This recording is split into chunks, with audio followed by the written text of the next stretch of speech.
इस मुद्दे पर ज़्यादा प्रखर होती हैं, तो आज ये हमने तय किया कि हम में से कोई भी सहज नहीं हो पाया जब से ये वीडियो हम लोगों ने देखा। पुरुष हो या महिला, बात महिला पुरुष की नहीं है, बात मानवता की है, बात भारतीयता की है।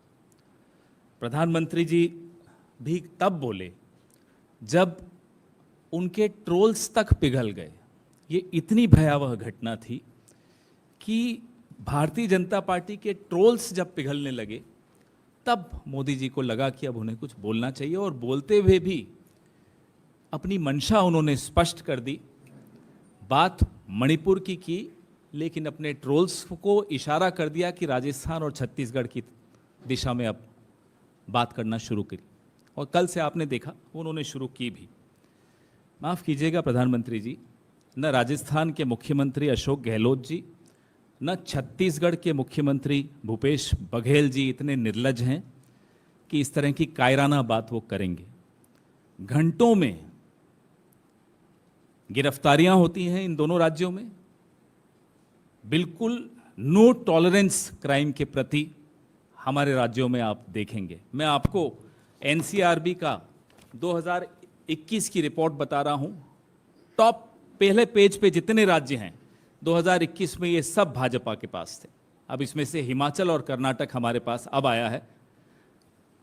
आसाम, हरियाणा, मध्य प्रदेश, उत्तराखंड, उत्तर प्रदेश, अरुणाचल, हिमाचल, कर्नाटक, मेघालय, सिक्किम, त्रिपुरा, ये टॉप के मैं आपको बता रहा हूं क्राइम अगेंस्ट विमेन। इसलिए प्रधानमंत्री को बोलने से पहले अपनी ही सरकार के आंकड़े देखने चाहिए और फिर इस तरह की कायराना बात करनी चाहिए जो उन्होंने कल की। और जो व्यक्ति पंचायत से लेकर लोकसभा तक अपने नाम से वोट मांगने निकलता हो, उसको इस तरह की बात, माफ कीजिएगा, इस तरह की निर्लज बात करते हुए थोड़ा सोचना चाहिए था। ये प्रधानमंत्री को शोभा नहीं देता। आपके अपने मणिपुर के जो मुख्यमंत्री हैं भाजपा के, ये डबल इंजन का जो एक इंजन है, उनकी जो टिप्पणी आई वो और चौंका देने वाली थी कि ऐसे तो सैकड़ों किस्से हुए हैं हमारे यहां, तो ऐसे सैकड़ों वारदातें हुई हैं, इसीलिए इंटरनेट बंद कर दिया था। आप सोचिए साथियों, एक वायरल वीडियो ने स्मृति ईरानी को याद दिला दिया कि वो महिला और बाल कल्याण मंत्री हैं।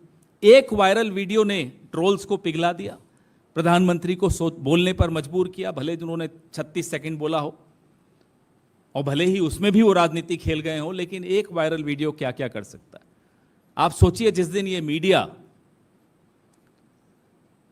प्रधानमंत्री को आईना दिखाना शुरू कर देगा, इस सरकार को आईना दिखाना शुरू कर देगा, आप सोचिए क्या होने वाला है। हम तो उस दिन की इंतजार कर रहे हैं। वाजपेयी जी ने 2002 में इन्हें राजधर्म का स्मरण दिलाया था। आज इन्हें फिर से राजधर्म का स्मरण हम दिलाते हैं। इनके मुख्यमंत्री को राजधर्म का स्मरण इन्हें दिलाना चाहिए। और इनकी राज्यपाल, आज उनका इंटरव्यू में देख रहा था, राज्यपाल अब जाकर डीजीपी को की खिंचाई कर रही हैं। साहब, ये पीस कमेटी की चेयरपर्सन है राज्यपाल। She is the chairperson of the peace committee of Manipur. अब जाकर एक वायरल वीडियो के पश्चात राज्यपाल का जमीर जागा। राज्यपाल अब कह रही हैं कि डीजीपी ने गलत किया। और रिपोर्ट्स आपके सामने हैं, आप ही के मीडिया से ये रिपोर्ट्स मिली कि उन महिलाओं को पुलिस ने भीड़ को सौंप दिया था। राज्यपाल महोदया, तब आपने क्यों नहीं डीजीपी को तलब किया? 4 मई, जैसा कि तिवारी जी बता रहे थे भी आपको, 4 मई से 19 जुलाई तक जमीर सोया हुआ था आपका। प्रधानमंत्री को मालूम नहीं था? अगर मालूम नहीं था तो किस तरह के प्रधानमंत्री हैं आप? और मालूम था फिर भी चुप रहे, तो फिर पूछता हूं मैं आपसे, किस तरह के प्रधानमंत्री हैं आप? दोनों ही स्थितियों में आप ये जवाब दीजिए, क्या इस देश को ऐसा प्रधानमंत्री चाहिए? आइए नेशनल कमीशन ऑफ विमेन पर, राष्ट्रीय महिला आयोग पर, जो विरोधी दल को तुरंत मिनटों में नोटिस देती हैं, उनके पास 2 शिकायतें गई मणिपुर की इस वारदात की। 2 शिकायतों के बाद भी एक्नॉलेजमेंट नहीं गई, पावती तक नहीं दी। रेखा शर्मा जी जो है वहां की चेयरपर्सन, उन्होंने एक विदेश से गई, एक देश से गई, लेकिन शिकायतों पर कोई कार्रवाई नहीं हुई।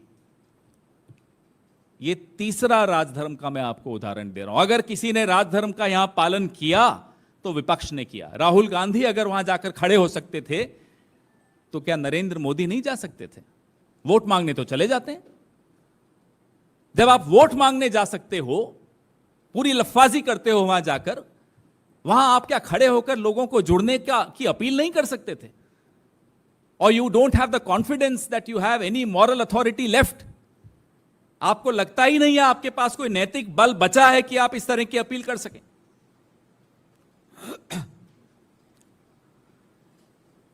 इंटरनेट और मीडिया पर जिस तरह की वहां पाबंदियां लगी हुई हैं, वो भी हैरानी की बात है।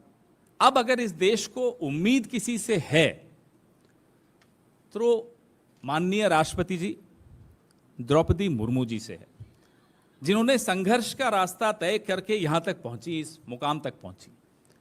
आप, कम से कम आपसे यह उम्मीद है राष्ट्रपति जी कि आप अपनी जो संविधान में निहित आपकी जो शक्तियां हैं उनका उपयोग करिए, और ऐसी सरकार जो मणिपुर में है, जो इसलिए दुखी है कि ये वीडियो वायरल क्यों हो गया, इसलिए नहीं दुखी है कि वहां ऐसे सैकड़ों केसेस हुए हैं, उस पर कोई दुख नहीं उन्हें। उस सरकार को आप डिसमिस कीजिए। जैसा कि तिवारी जी ने कहा, हमारी जो मांग है वो बड़ी स्पष्ट है। संसद में प्रधानमंत्री विस्तृत एक स्टेटमेंट अंदर दीजिए। सीढ़ियां चढ़ के साहब थोड़ा सा जहमत उठाइए। हवाई जहाज में तो बड़ा दौड़ते दौड़ते सीढ़ियां चढ़ते हो जब बाहर जाना होता है, जब लौटते हैं तो धीरे धीरे उतरते हो। बड़ा दुख होता है आपको हिंदुस्तान लौटते हुए। 4 सीढ़ियां तय कर लीजिए, वो सफर तय कर लीजिए, पार्लियामेंट के भीतर से जाकर बोलिए इसमें आपको क्यों शर्म आ रही है।